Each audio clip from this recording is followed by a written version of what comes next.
மின்ஹா. இன்னைக்கு நேரங்காலம் பார்த்து எத்தனையோ திருமணம் நடக்குது நம்ம இஸ்லாமியர்கள் கிட்டயே. முபாரக்கான நேரம்னு பண்றாங்க. முகூர்த்த நேரம்ன்றத முபாரக்கான நேரம் அரபிக்ல மாத்தி பண்ணா மட்டும் அது இஸ்லாமியர்களோட கலாச்சாரம் ஆயிருமா என்ன? இன்னைக்கு நிச்சயதார்த்தம் பண்றாங்க.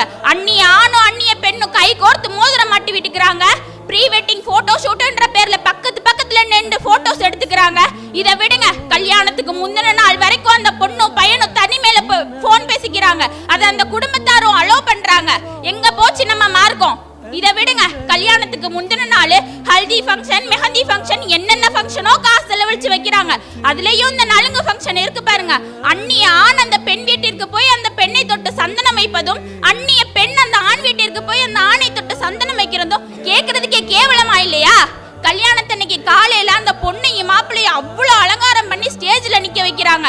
அதுவும் அந்த பையனுக்கே அந்த பொண்ணை அடையாளம் தெரியாத அளவுக்கு அந்த பொண்ணுக்கு பெயிண்ட் அள்ளி அப்பி வைக்கிறாங்க. புருவத்தை சரி செய்யறேன்ற பேர்ல மேக்கப் பண்றாங்க. அறத்தை வச்சு பள்ளத்தை சரி பண்றாங்க. இன்னும் ஒட்டு முடி வச்சுக்கிறாங்க. ஒட்டு முடி வைத்துக் கொள்பவர்களையும் ஒட்டு முடி வச்சு விடுறவங்களையும் நபி ஸல்லல்லாஹு அலைஹி வஸல்லம் அவங்க சபிக்கிறாங்கன்னு கூட தெரியாம பண்ணிக்கிட்டு இருக்காங்க. இன்னும் ஸ்டைல்ன்ற பேர்ல